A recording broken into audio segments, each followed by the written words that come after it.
안녕하세요. 우리 친구들 만나서 반갑습니다. 여러분의 명랑한 사회쌤 명쌤입니다. 자, 우리 친구들 그동안 열심히 공부했잖아요. 그 덕분에 이번 시간부터는요, 쌤이랑 기말고사 범위 강의를 새롭게 시작하게 되었습니다. 자, 우리가요, 기말고사 범위 강의에서 새롭게 나눌 이야기가 무엇인지는요, 선생님이요, 단원의 제목을 통해서 알려드리도록 할게요. 우리는 드디어 세 번째 대단원을 공부하게 되었습니다. 세 번째 대단원의 제목은요, 우리 경제의 성장과 발전이라는 거예요. 경제가 뭘까요? 일단은 경제가 무엇인지부터 공부할 거고요. 더불어서 우리나라의 경제가 어떠한 특징을 가지고 있는지 공부를 할 겁니다. 바로 이러한 경제가 그동안 어떻게 성장해 왔는지, 그리고 우리 경제를 성장시키기 위해서 노력한 사람들은 어떠한 사람들이 있는지, 더불어서요, 오늘날은 세계화 시대라고 불려져요. 세계 여러 나라와 지역들이 활발하게 경제활동을 주고받고 이러한 생활을 하는 건데요. 그러한 것과 관련해서 세계 속에 우리 경제가 어떤 모습을 차지하고 있는지까지 공부를 할 겁니다. 오늘은 첫 번째 시간이잖아요. 요 이야기. 아이고. 자, 우리 경제의 특징이 어떠한지 그것부터 살펴보도록 할게요. 본격적인 이야기에 들어가기 앞서서 선생님이 언제나처럼 준비한 만화부터 보고 올게요. 우와, 시장에 오니 물건을 사고 파는 사람, 물건을 옮기는 사람 등 일하는 사람들을 많이 볼 수 있어. 맞아. 모두 경제활동의 모습이야. 그럼 우리도 문구점에서 자유로운 경제활동을 해볼까? 그래. 여러 가지 공책 중에 어떤 것을 고를지 생각해보자. 뭐야, 공책은 안 사고 인형만 사면 어떡해? 내가 자유롭게 경제활동하는데 참견하지 말았으면 좋겠네. 자, 우리 친구들 본격적으로 경제가 무엇인지 알아보도록 할 텐데요. 우선은 경제활동이 뭘 가리키는지 의미부터 확인해 보도록 할게요. 경제활동이라는 건요, 사람들에게 필요한 것을 생산하고 소비하는 것과 관련된 모든 활동을 말한대요. 생산이라는 건 사람들에게 필요한 것을 만드는 것. 소비라고 하는 건요, 사서 쓰는 것. 여러분은 무언가 만드는 활동을 많이 하나요? 사서 쓰는 활동을 많이 하나요? 사서 쓰는 소비 활동 많이 하죠? 그것도 경제 활동입니다. 이렇게요, 사람들에게 필요한 것을 만들어요. 돈 주고 사서 써요. 이러한 것과 상관없이 생활하는 사람은 아무도 없어요. 선생님은 지금 수업이라는 걸 생산하고 있는 거거든요. 여러분, 이 수업 필요하죠? 여러분에게 필요한 수업을 만들고 있어요. 선생님도 경제활동을 하고 있는 겁니다. 이렇게 이해하시면 좋을 것 같아요. 자, 그런데요, 조금 더 구체적으로요, 우리 주변에서 볼 수 있는 다양한 경제활동의 모습을 그림과 연관지어서 살펴보도록 할게요. 그림에는요, 지금 어떤 모습이 나와 있냐면요, 식당에서 음식을 먹고 있는 사람들도 있고요, 과일 가게에서 과일을 팔고 과일을 사는 사람도 있어요. 빵 가게도 있어요. 그리고 은행도 있고 피자 가게도 있고 회사 모습도 보여요. 근데 회사를 조금 어렵게 기업이라고 표현합니다. 기업의 모습도 있어요. 길거리에서 막 광고지를 나누어주고 있는 분들의 모습도 보입니다. 이 중에서요, 구체적으로 개인이 어떻게 경제활동을 하고 있는지부터 살펴볼게요. 물건을 사고 파는 모습, 물건을 사요, 팔아요, 보이네요. 물건을 만드는 모습, 그리고 은행에서 돈을 저축하는 모습, 식당에서 음식을 사 먹는 모습. 이분들 음식 사 먹겠죠. 그리고 음식을 주문받고 있는 분의 모습도 보입니다. 제과점에서 빵을 만드는 모습, 길에서 광고지를 돌리는 모습, 이런 게 개인이 하고 있는 경제활동이구나. 이해가 되었나요? 자, 그럼 이번에는요, 기업은 어떤 경제활동을 하고 있는지 그것도 살펴보도록 할게요. 기업은 주로 사람들의 생활에 필요한 물건을 생산하는 활동을 해요. 생산을 하기 위해서는 그거를 잘 만들 수 있는 사람을 구해야 되겠죠. 그런 모습이 여기에 담겨져 있는 겁니다. 지금 이 회사에서 새롭게 일할 사람을 구하기 위해서 면접을 보고 있는 모습이거든요. 이렇게 면접이라는 과정을 통해서 이 기업에 필요한 인재를 구하고 있구나라고 보시면 돼요. 그리고 위층에서는 뭔가 그래프 등을 보면서 회의를 하고 있어요. 이 회의 내용이 뭐냐면 여러분 이번에 우리 기업에서 생산하는 제품의 생산량을 어떻게 하면 늘릴 수 있을까요? 그 방법에 대해서 이야기를 나누고 있는 겁니다. 이러한 회의를 통해서 기업의 제품 생산량을 늘리는구나 라는 것도 알 수 있습니다. 기업은 이렇게 개인은 앞에서 본 것대로 다양하게 경제활동하고 있다는 거 확인되었죠? 다음 갈까요? 자, 우리 경제의 특징이라고 하면서 자유라는 단어가 훅 떴어요. 자, 경제활동이 뭔지 앞에서 살펴봤잖아요. 그런 경제활동과 관련된 특징이 두 가지가 있어요. 그 중에 하나가 자유라는 겁니다. 자, 경제활동에서 어떻게 자유가 주어져 있는지 개인과 기업의 자유를 나눠서 살펴보도록 할게요. 개인이라고 한다면 자신의 능력과 적성에 따라서 자유롭게 직업을 선택할 수 있어요. 선생님, 능력되고 적성에도 알맞아서 선생님이라는 직업을 선택했던 겁니다. 행복해요. 자, 선택한 직업에서 자유롭게 일할 수도 있어요. 직업 활동의 자유라는 것도 있구나. 그리고 이렇게 직업을 갖고 열심히 일을 하면은 그 대가로 소득을 얻어요. 돈을 번다라고 표현하죠. 그런 걸 조금 다른 말로 소득이라고 말을 해요. 내가 번 돈입니다. 당연히 내가 자유롭게 쓸 수 있어요. 소득을 자유롭게 사용할 수 있는 게 우리나라 경제의 특징입니다. 돈을 직접 써도 되고요. 은행에다 저축해놔도 된다는 겁니다. 그에 비해서 기업 같은 경우는요. 무엇을 만들지, 얼마만큼 만들지, 더불어서 만든 물건을 얼마에 판매할지 기업마다 자유롭게 결정할 수 있어요. 그게 바로 자유로운 경제활동입니다. 더불어서 이렇게 만들어서 판매를 했으면 돈을 벌겠죠. 이제 기업이 얻은 수입을 어떻게 사용할지도 기업마다 자유롭게 결정할 수 있다라는 거예요.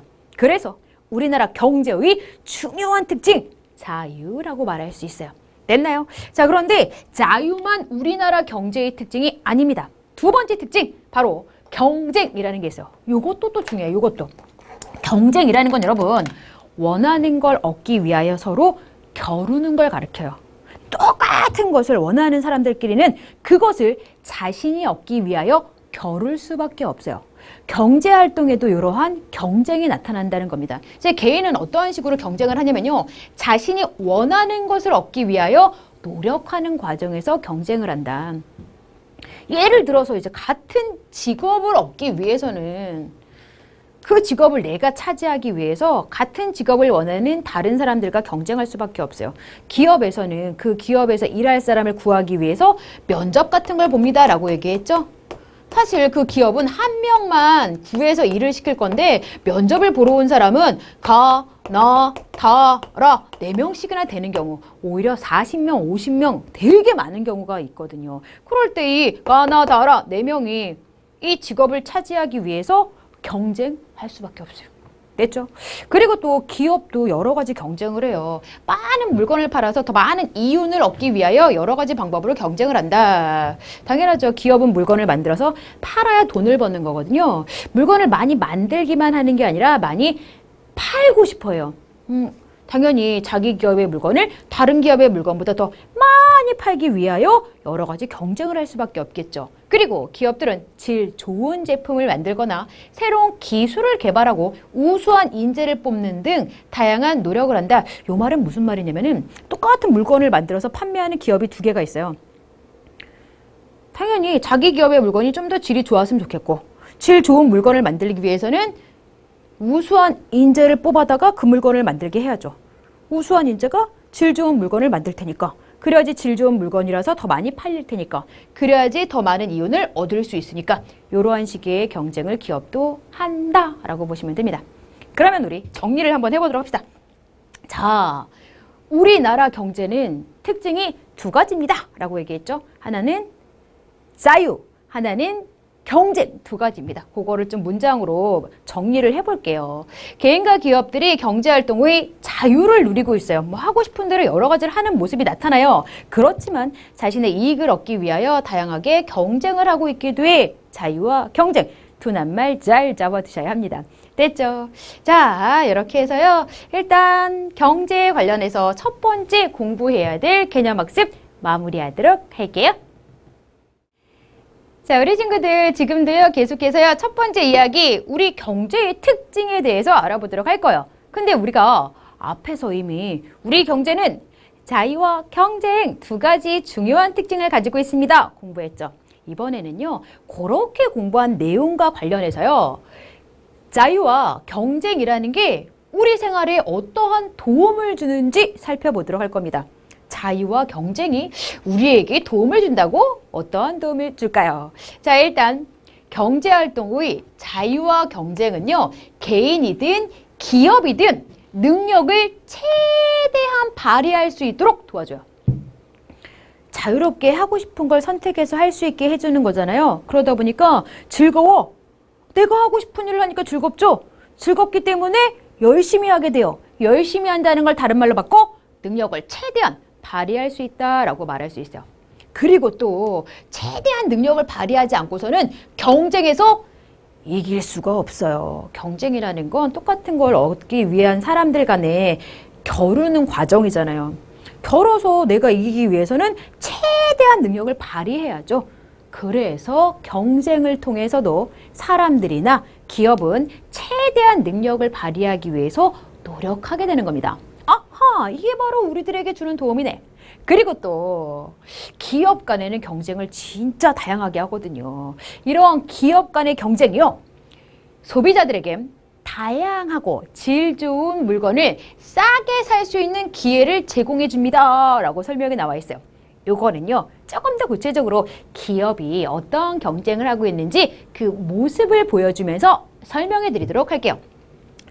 네 가지 상황이 있어요. 첫 번째 상황은 뒤에 그림을 보니까 평면 TV를 팔고 있는 게 아닐까 싶어요. 자, 요 텔레비전을 더 많이 팔기 위해서 요 텔레비전을 만들거나 아니면 이걸 판매하기 위해서 만들어진 기업에서 일하는 사람이 어떻게 얘기를 하고 있냐면요. 저희 기업의 텔레비전은요. 다른 기업의 텔레비전보다 품질이 우수하고 디자인이 세련되었습니다. 이런 식으로 기업 간에는요. 자기 기업에서 만든 제품이 조금이라도 뛰어난 특징을 갖게 하기 위해서 품질과 디자인 경쟁을 해요. 품질이 뛰어난 거, 디자인이 좋은 걸 사람들이 더 많이 살 테니까. 그리고 두 번째, 다른 기업과 차별화된 좋은 서비스를 제공해 드릴게요. 저희 기업의 것을 선택하도록 하세요. 어머, 기업 간에는요, 자기 기업에서 만든 물건을 더 많은 사람들이 선택해서 사용하게 하게끔 서비스를 더더욱 좋게 해주는 서비스 경쟁도 해요. 그리고 또 물건을 더 많이 팔려면 가격을 더 낮추어야겠군이라고 생각하는 아주머니의 모습이 보여요. 건너편에서 할인해서 휴대전화를 팔고 있는 모습을 보고 이러한 생각을 한 거예요. 아, 여기가 휴대전화를 더 싸게 파니까 여기 휴대전화가 더 많이 팔려. 우리도 휴대전화 가격을 낮춰야 되겠다. 그러면서 휴대전화라는 물건의 가격이 점점점 싸지는 겁니다. 가격 경쟁하는 거예요. 그리고 마지막으로 우리 제품을 널리 알리기 위해 광고를 하고 있어요. 사람들이 많이 알고 있는 물건을 더 많이 사서 쓸 거잖아요. 뭔가를 많이 알리기 위해서 광고 경쟁이라는 걸 기업 간 하고 있는 겁니다. 이렇게 기업이 여러 가지 경쟁을 하다 보니까 결과적으로 소비자들은요, 이러한 이익을 얻게 된 거예요. 품질 및 디자인 경쟁. 다른 기업보다 품질이 뛰어나고 디자인이 세련된 제품을 만들기 위하여 각 기업은 노력하고 있다. 그 덕분에 소비자들은 품질과 디자인이 좋은 제품을 살 수 있어요. 서비스 경쟁도 한다니까요. 서비스 경쟁. 다른 기업과 차별화할 수 있는 좋은 서비스를 제공하기 위하여 노력한다. 소비자들은 좋은 서비스를 받을 수 있다. 그리고 가격 경쟁도 하죠. 물건을 더 많이 팔기 위하여 가격을 더 낮추기도 한다. 그래서 소비자들은 싼 값에 물건을 살 수 있어요. 광고 경쟁. 우리 제품은 이러한 특징을 가지고 있는 제품입니다. 많이 알리면서 광고를 할 거잖아요. 그 덕분에 소비자들은 제품에 대한 여러 가지 정보를 쉽게 얻을 수 있는 겁니다. 기업 간에 여러 가지 경쟁을 한 덕분에 소비자들이 이러한 도움을 얻을 수 있다는 거 확인되었죠? 자, 그러면 다음으로 또 넘어가 보도록 할게요. 이렇게 기업 간의 경쟁을 하면요, 그냥 우리나라 안에서 여러 기업이 만든 물건을 사서 쓰는 소비자들만 도움을 얻는 게 아니에요. 국가 전체적으로도 경제가 발전하는 도움을 얻을 수 있어요. 왜 그러냐? 이렇게 기업들이 열심히 경쟁을 했더니 우리나라 기업에서 만든 제품의 품질이 뛰어나요. 디자인도 세련돼졌어요. 그러다 보니까 외국 시장에서도 많이 우리나라 기업이 생산한 제품이 팔리는 거예요. 그 과정을 통해서요, 외국 시장에서 우리나라 제품의 경쟁력이 높아져서 많이 물건이 팔리고 그 덕분에 국가 경제의 발전에도 도움을 준다는 거죠. 이해가 되었을까요? 다음 갑시다. 더 나은 경제활동을 위한 노력이라고 제목이 나와 있어요. 경제활동을 조금이라도 더 좋게 하기 위해서는 어떤 노력을 기울여야 될까? 그 모습을 살펴볼 텐데 띄어쓰기 스스로 다시 하세요. 자, 전통시장의 모습을 살펴봅시다 라고 제목이 나와 있어요. 사람들이 직접 만나서 물건을 팔고 물건을 사고 보통 이러한 시장 모습 쉽게 떠올릴 수 있죠. 그러한 시장이 전통시장이라고 불려지는 곳이에요. 요즘은 대형마트가 워낙에 편리한 시설 등을 바탕으로 해서 많이 우리 주변에 들어와 있기 때문에 전통시장에 가서 물건을 사기보다는 대형마트 같은 곳을 이용하는 경우가 많더라고요. 게다가 요즘은 또 온라인 시장을 이용해서 집에서도 쉽게 물건을 주문해서 사서 쓰는 사람도 늘어나고 있어요. 전통시장을 조금 더 활성화시키기 위한 노력이 필요할 텐데요. 그것과 관련된 내용 살펴보도록 할 겁니다. 시설은 불편하지만 채소와 과일이 싱싱하며 가격이 싸고 물건을 파는 상인분들의 인심도 좋아요. 더 많은 사람들이 전통시장을 찾기 위해서는 많은 노력이 필요합니다. 그래서요, 행복시장이라는 곳은요, 여러 가지 노력을 기울였어요. 지붕이 생겼어. 장보기가 편리하다라고 아주머니가 말씀하고 계셔요. 옛날엔 지붕이 없다 보니까 비가 오면은 우산을 쓰면서 장을 봐야 됐기 때문에 전통시장을 잘 안 갔어요. 불편하잖아. 그렇죠? 그리고 채소와 과일이 정말 싱싱해요. 조금이라도 더 질 좋은 과일과 채소 등등을 팔기 위해 노력하고 있기도 하고요. 가격이 싸고 상인들의 인심도 좋아요. 가격도 조금 더 싸게 파는 노력을 기울이기도 한 거예요. 이런 식의 노력 덕분에 행복시장을 찾아오는 사람들이 늘어났어. 그렇지만 아직까지도 제 전통시장은 불편한 점이 있대요. 여기 계신 분이 주차장이 좁아서 불편해 라고 좀 투덜대는 모습이 있잖아요. 조금 더 편리하게 장을 볼 수 있도록 시설을 늘려줘야 돼요. 이러한 내용을 우리가 지금부터 정리할 거예요. 전통시장 조금이라도 더 활성화되기 위해서는 어떠한 노력이 필요할까? 전통시장 스스로 더 많은 사람들이 전통시장을 찾게 하기 위해서 지붕, 바닥, 주차장과 같은 시설을 개선해야 돼요. 편리하게 장을 볼 수 있도록 도와줘야죠. 더불어서 다양하고 신선한 상품을 준비해야지 질 좋은 상품을 사기 위하여 많은 사람들이 전통시장을 찾아가게 됩니다. 그리고 정부에서도요, 여러 가지 제도를 만들어서 전통시장을 더 많은 사람들이 찾아갈 수 있도록 도와줘야 돼요. 실제로 대형마트는 반드시 한 달에 2번 쉬도록 제도를 마련해서 실시하고 있어요. 1일, 15일 이렇게 보름에 한 번 정도는 대형마트가 반드시 문을 닫도록 정부가 제도를 만들어 둔 겁니다. 그러한 방법을 통해서 전통시장을 활성화하기 위해서 노력하고 있구나. 정리되었나요? 다음으로는요, 전통시장만이 아니라 그냥 더 나은 경제활동을 위해서 정부가 어떠한 노력을 하고 있는지 두루두루 내용을 살펴보도록 할게요. 개인이나 기업들이 서로 경쟁하면서 자유롭게 경제활동을 할 수 있도록 정부는요, 법, 제도를 마련해요. 그리고 이제 경제적으로 능력이 부족한 사람의 경우는 무료로 의료시설을 쓸 수 있도록 제공해 주기도 하고요. 생활비를 보조해 주거나 일자리를 제공해서 경제활동을 해 나갈 수 있도록 지원해 주고 있습니다. 자, 이러한 과정에서요, 정부가 만들어 놓은 특별한 기관이 있대요. 그 기관도 알아봐야 되겠죠? 바로 공정거래위원회라는 기관입니다. 공정거래위원회가 뭘까요? 기업들 간의 공정하고 자유로운 경쟁이 이루어지도록 여러 가지 규칙을 만들고요. 이렇게 만든 규칙을 기업들이 잘 지키는지 감시 활동을 해요. 더불어서요, 소비자 피해를 막고 소비자들의 이익을 위하여 여러 가지 제도를 마련하기도 하는 기관이 공정거래위원회라는 곳입니다. 조금 더 구체적인 사례를 보여드리도록 할게요. 물건을 만드는 곳은 우리 세 개의 회사들 뿐이니까 우리가 손을 잡고서 우리 회사에서 만드는 물건의 가격을 올립시다. 막 룰루랄라 막 하고 있어요. 그랬더니 공정거래위원회가 안 돼! 라고 단속을 합니다. 기업들이 공정한 경쟁을 할 수 있도록 여러 가지 활동을 하고 있는 곳이 공정거래위원회인 거예요. 함부로 기업들이 손잡고 물건의 가격을 올리지 못하게 해요. 그리고 또한 소비자가 물건을 샀는데 광고에는 매우 좋다라고 소개가 되어져 있어서 샀는데 실제로 써보니까 그만큼 좋지 않은 거예요. 그래서 문제가 생겨서 이거에 대해서 책임을 지라고 요구를 했더니 물건을 판 회사, 물건을 만든 회사 서로에게 책임을 미루면서 실제 문제를 해결해 주지 않고 있는 거예요. 소비자가 이렇게 피해를 입었을 경우에도 소비자가 피해를 입지 않도록 소비자 대신 이 두 회사에게 이런저런 책임을 지시오 라고 하는 활동을 하는 것이 공정거래위원회예요. 그리고 마지막으로 하나 더 볼게요. 큰 회사가 작은 회사에게 좀 부당하게 계약서를 지금 요구하고 있어요. 우리가 물건을 사주니까 이렇게 가격을 정하겠습니다 라고 이제 일방적으로 계약서의 내용을 이렇게 좌지우지했어요. 그러다 보니까 작은 회사는 그러면 물건을 만들 때 들어간 돈도 못 받는 건데 이러면 우리는 손해인데 라고 하면서 안절부절 못하고 있죠. 이럴 때에도 작은 기업들이 제대로 경쟁할 수 있도록 도와주는 역할을 공정거래위원회가 하고 있다는 겁니다.